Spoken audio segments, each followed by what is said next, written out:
बिस्मिल्लाहिर्रहमानिर्रहीम, अस्सलाम वालेकुम। Welcome to my kitchen. आज मेरे किचन में बहुत ही क्रिस्पी और बहुत ही खस्ता से शक्करपारे बन रहे हैं। जैसा कि आपने शुरू में आवाज़ सुनी कि कितने खस्ता और कितने ये क्रिस्पी बने। आप भी बहुत ज़्यादा खस्ता और बिल्कुल हलवाई जैसे शक्करपारे घर में बासानी बना सकते हैं, लेकिन उसके लिए आपको मेरी वीडियो को शुरू से एंड तक देखना होगा। तो चलिए इसको बनाना स्टार्ट करते हैं। तो यहाँ पर मैंने सबसे पहले एक बाउल ले लिया और इसके अंदर मैं ऐड करूँगी 2 कप मैदा। आप चाहे तो हाफ़ क्वांटिटी मैदा और हाफ़ क्वांटिटी गेहूं का आटा ले सकती हैं, लेकिन मैं सिर्फ मैदे का इस्तेमाल कर रही हूँ। साथ ही यहाँ पर मैंने 3/4 कप पीसी हुई चीनी ली है। मैंने आधा कप चीनी ली थी, उसको मैंने पीसा तो वो 3/4 कप हो गई, तो वो मैं इसमें ऐड कर रही हूँ। आप अपने टेस्ट के अकॉर्डिंग थोड़ा कम ज़्यादा कर लीजिएगा। अब इन शक्करपारों को खस्ता बनाने के लिए इसके अंदर मैं 2 खाने के चम्मच घी का इस्तेमाल कर रही हूँ। तो आप देख रहे हैं कि जिस कंडीशन में मैंने घी लिया, आपने भी इसी कंडीशन में लेना है। अगर पिघला हुआ लेंगे तो फिर आप इसमें 3 टेबल स्पून ऐड करिएगा। तो ये देखिए, ये 2 टेबल स्पून मैंने घी इसके अंदर ऐड कर दिया। अब इन तीनों चीज़ों को मैं बहुत अच्छे से मिक्स करूँगी। बहुत अच्छे से हम मिक्स करेंगे। जितना अच्छा ये घी मैदे में मिक्स हुआ होगा, उतने ही खस्ता हमारे शक्करपारे बन के तैयार होंगे। तो जैसे ब्रेड क्रम्स होते हैं ना, तो इस मैदे को हमने बिल्कुल उसी तरीके से करने हैं जैसे वो भुरभुरे से होते हैं। इसी तरीके से हम इसको करेंगे। तो ये देखिए, अच्छे से मैं मिक्स कर रही हूँ घी को। अच्छा, ये कैसे हमें पता लगे कि हमने जो इसमें घी ऐड किया है वो बिल्कुल सही क्वांटिटी में ऐड किया है? तो उसके लिए हम इसको चेक करेंगे इस तरीके से कि मुट्ठी में लेके इसको दबाएंगे। अगर इसका बॉल टूट नहीं रहा तो इसका मतलब है घी हमारा बिल्कुल परफेक्ट है। अगर टूट जाए तो उसमें आप थोड़ा बहुत घी और ऐड करेंगे, तकरीबन 1 टीस्पून के बराबर और ऐड कर लीजिएगा। तो ये देखिए कितना अच्छे से ये जुड़ रहा है। ये देखिए, टूट नहीं रहा। तो बिल्कुल परफेक्ट हमने घी इसके अंदर ऐड किया है। तो बस अब इसके अंदर मैं थोड़ा थोड़ा करके पानी ऐड करूँगी और इसका एक सख्त सा डो तैयार करूँगी। एक साथ आप ज़्यादा पानी मत ऐड करिएगा, वरना डो जो है वो नरम हो जाएगा, जिसकी वजह से हमारे शक्करपारे बिल्कुल भी अच्छे नहीं बनेंगे। क्योंकि नरम अगर आटा गूंद लिया तो शक्करपारे के अंदर फ्राई करते वक्त घी अंदर चला जाएगा, तो खाने में बिल्कुल मज़ा नहीं देता। तो इसलिए आपने इस डो को ज़रा सख्त ही गूंदना है। तो थोड़ा थोड़ा करके मैं इसमें पानी ऐड करूँगी और इसको गूंदती जाऊँगी। बहुत ही केयरफुली हमने ये आटा गूंदना है, क्योंकि हमने इसको सख्त गूंदना है। तो आटा सारा इकट्ठा हो गया। अब इसको हम गूंद लेंगे तकरीबन 3 से 4 मिनट के लिए, लेकिन ये ख्याल रखिएगा कि आटे को हमने नरम नहीं गूंदना, सख्त गूंदना है। तो ये देखिए, 3 से 4 मिनट के लिए मैं इसको गूंद लेती हूँ। ये आटा हमारा बिल्कुल रेडी हो गया। ये देखिए, इस तरीके से इसको सख्त होना चाहिए। अब इसको कवर करूँगी और 5 मिनट के लिए इसको मैं रेस्ट के लिए छोड़ देती हूँ। उसके बाद हम अपने शक्करपारे बनाना शुरू करेंगे। तो तकरीबन 5 मिनट हो गए हैं डो को रेस्ट पे छोड़े हुए। तो अब ये हमारी डो जो है बिल्कुल रेडी है। तो यहाँ पर मैं ले लूँगी एक चकला। इस डो को मैं 2 इक्वल पार्ट में डिवाइड कर दूँगी। अब इसको मैं थोड़ा सा हल्का सा गूंद लूँगी इस तरीके से, ताकि ये एक जैसा हो जाए। उसके बाद इसका मैं बनाऊँगी एक पेड़ा। तो ये देखिए, इस तरीके से मैं इसका पेड़ा तैयार कर लेती हूँ। उसके बाद इसको मैं रखती हूँ चकले के ऊपर और इसको मैं बेल लूँगी। आप कोशिश करिएगा कि इसके ऊपर मैदा या खुशका वगैरह बिल्कुल भी ना डालें। बस इसी तरीके से इसको बेल लें। और बहुत पतला हमने ना इसको बेलना है, ना बहुत ज़्यादा मोटा। ये देखिए, मैं आपको बताती हूँ, इतना इसको मोटा होना चाहिए, या 1/2 इंच तक मोटा है। तो इसको किनारों से हम काट लेते हैं। ये देखिए, इस तरीके से मैं इसको हटा लेती हूँ।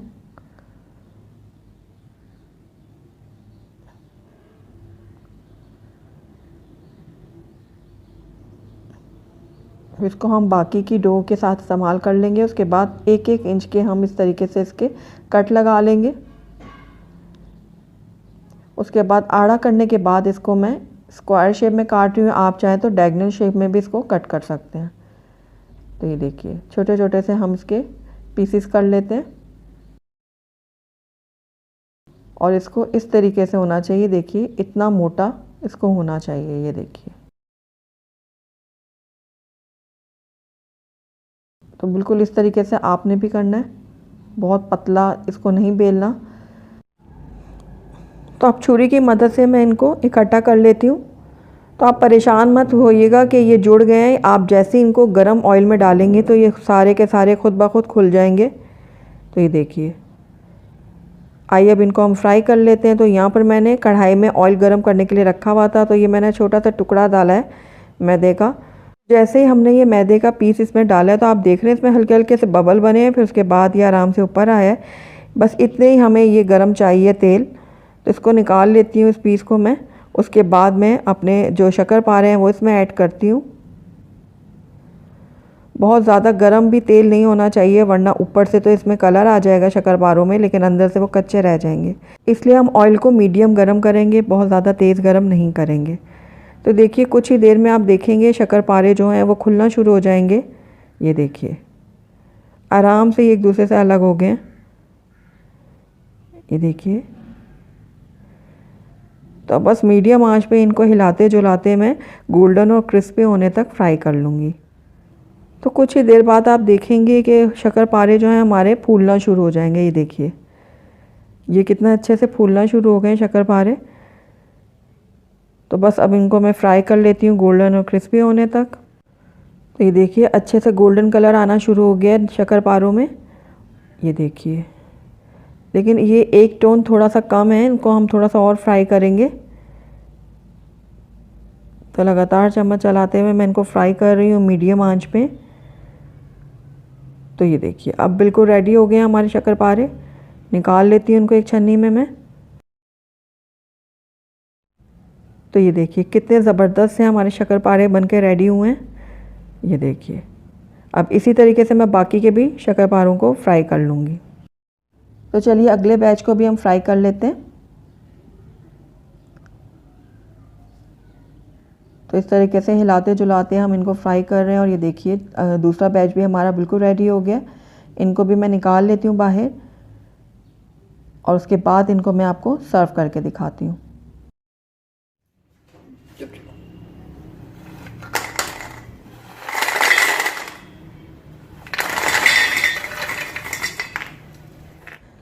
अल्हम्दुलिल्लाह हमारे बहुत ही खस्ता और बहुत ही मज़ेदार से शक्करपारे बन के तैयार हैं।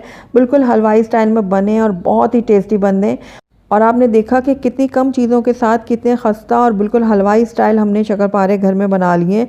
कितनी आसानी से ये बन गए और सबसे बड़ी बात ये कि बहुत ही साफ़ सुथरे तरीके से हमने इनको घर में बनाया है। तो ज़रूर ट्राई की। अस्सलाम वालेकुम, वेलकम टू माय किचन। आज मेरे किचन में बहुत ही खस्ता और बहुत ही करारे से बन रहे नमक पारे, जो बिल्कुल बाज़ार के जैसे बनेंगे, बल्कि उससे भी ज़्यादा मज़ेदार और बहुत ही ज़्यादा खस्ता बन के तैयार होंगे। तो मैं आपको एक नज़दीक से भी दिखाती हूँ। ये देखिए कितने खस्ता और कितने करारे लग रहे हैं। देखें, तोड़ के दिखाती हूँ आपको। ये देखिए बहुत ही मज़ेदार ये नमक पारे बन के तैयार होते हैं। तो चलिए इसको बनाना स्टार्ट करते हैं। सबसे पहले मैंने यहाँ पर एक बाउल में मैदा ले लिया, 2 कप यानी आधा किलो ये मैंने मैदा लिया। इसको मैंने छान लिया था अच्छे से। उसके बाद इसके अंदर मैं नमक ऐड करूँगी। मैं यहाँ पर 1 टीस्पून डाल रही हूँ, आप अपने टेस्ट के अकॉर्डिंग डाल सकते हैं। साथ ही यहाँ पर मैंने हाफ़ कप लिया घी। तो घी मैंने सारा इसमें ऐड कर दिया। अब इन तीनों चीज़ों को मैं अच्छे से मिक्स कर लूँगी। इस तरीके से मिक्स करूँगी कि जैसे ये क्रम्ब की शक्ल में आ जाए, जैसे ब्रेड क्रम्स होते हैं उस शक्ल में ये आ जाए। तो ये देखिए तीनों चीज़ों को मैं अच्छे से इस तरीके से मिक्स कर रही हूँ। सारी चीज़ें अच्छे से मिक्स हो गई हैं। अब इसके अंदर मैं डालूँगी 1 टीस्पून ज़ीरा। आप चाहें तो इसकी जगह अजवाइन भी डाल सकते हैं, जो आपको पसंद है वो इसमें डाल लें। उसके बाद इसको दोबारा से मैंने मिक्स किया है। अब इसके अंदर मैं थोड़ा थोड़ा पानी ऐड करूँगी और इसका एक सख्त सा डो तैयार कर लूँगी। मैंने यहाँ पर 1 कप पानी लिया है। अब जितना इसमें यूज़ होगा मैं आपको बता दूँगी। तो ये देखिए बिल्कुल थोड़ा थोड़ा करके मैं इसमें पानी ऐड करूँगी और एक सख्त सा हमने डो तैयार करना है। इसको नरम आप बिल्कुल भी नहीं बनाइएगा। तो ये देखिए एक सख्त सा मैंने डो तैयार कर लिया। थोड़ा सा इसको मैं गूंद लूँगी इस तरीके से। तो ये देखिए आटा हमारा गूंद के रेडी है। अब इसको मैं 2 इक्वल पार्ट में डिवाइड कर लूँगी और 2 बड़े से पेड़ तैयार कर लूँगी। आप चाहें तो इनको 3 हिस्सों में भी डिवाइड कर सकते हैं। तो ये देखिए मैंने इसको 2 हिस्सों में डिवाइड कर दिया। अब इसको 15 मिनट के लिए मैं रख दूँगी रेस्ट के लिए। और मैंने यहाँ पर 1 कप पानी का इस्तेमाल किया था, तो इसमें ये 2 घुट पानी रह गया।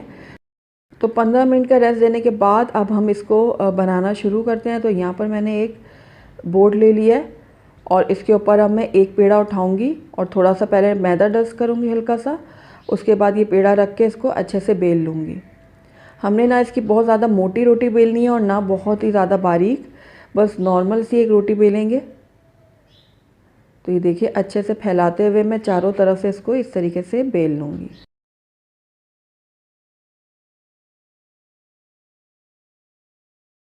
ये देखिए मैंने रोटी बेल ली और इतना पतला इसको होना चाहिए। तो रोटी हमने अच्छे से बेल ली। अब इसकी हम इस तरीके से कटिंग करेंगे। तो लंबाई में मैंने इसको इस तरीके से सीधा सीधा काट लिया। उसके बाद हम इस तरीके से इसको तिरछा काट लेंगे। तो ये देखिए जितने छोटे बड़े आप इसको बनाना चाहते हैं इस तरीके से आप बना लें। तो सारे कटिंग मैंने अच्छे से कर लिए और यहाँ पर मैंने कढ़ाई में तेल गरम होने के लिए रखा हुआ था। तेल बहुत अच्छा गरम है। इसके अंदर अब मैं ये सारे नमक पारे डाल दूँगी जितने मैंने कट किए हैं। थोड़े थोड़े पोर्शन में आप डालिएगा, बहुत ज़्यादा इकट्ठे मत डालिएगा ताकि अच्छे से हमारे फ्राई हों। ये ऑयल को हमारा अच्छा गर्म होना चाहिए, तभी हमारे जो नमक पारे हैं वो अच्छे से फ्राई होंगे। तो आप देख रहे होंगे कि नमक पारे जब मैंने डाले थे वो एक साथ जुड़े हुए थे और जैसे ही मैंने ऑयल में डाला तो ये एकदम से अलहदा हो गए हैं। ये देखिए कितने ज़बरदस्त से हमारे ये फ्राई हो रहे हैं। अब इनको हिलाते जुलाते मैं फ्राई करूँगी और एक जैसा कलर आने तक इनको फ्राई करती रहूँगी। हमने इनको गोल्डन और क्रिस्पी होने तक फ्राई करना है। तो ये देखिए बहुत ही खस्ता और बहुत ही करारे से हमारे ये नमक पारे बन के रेडी हैं। इसी तरीके से मैं बाकी के भी फ्राई कर लूँगी और आपको फिर मैं इसको हमारे बहुत ही टेस्टी बहुत ही मज़ेदार से नमक पारे बन के तैयार हैं। तो ये देखिए मैं आपको नज़दीक से दिखाती हूँ कितने खस्ता और कितने करारे बने हैं। ये देखिए अंदर तक ये खस्ता बने हैं, बहुत ही टेस्टी बने हैं। तो ज़रूर ट्राई कीजिएगा आप अपनी शाम की चाय के साथ इनको। अगर आपको मेरी रेसिपी पसंद आई है तो इसको लाइक करें, अपने दोस्तों के साथ शेयर करें और अगर पहली दफ़ा मेरे चैनल पे आए हैं तो काइंडली इसको सब्सक्राइब भी कर दें और साथ ही बेल आइकन को भी प्रेस कर दें ताकि मेरी हर नई आने वाली वीडियो की नोटिफिकेशन सबसे पहले आप तक पहुँचे। और कमेंट करके मुझे ज़रूर बताइएगा कि आपको मेरी रेसिपी कैसी लगी और साथ ही मेरे फेसबुक और इंस्टाग्राम के पेज को भी लाइक करना मत भूलिएगा। Thank you for watching. अल्लाह हाफिज़।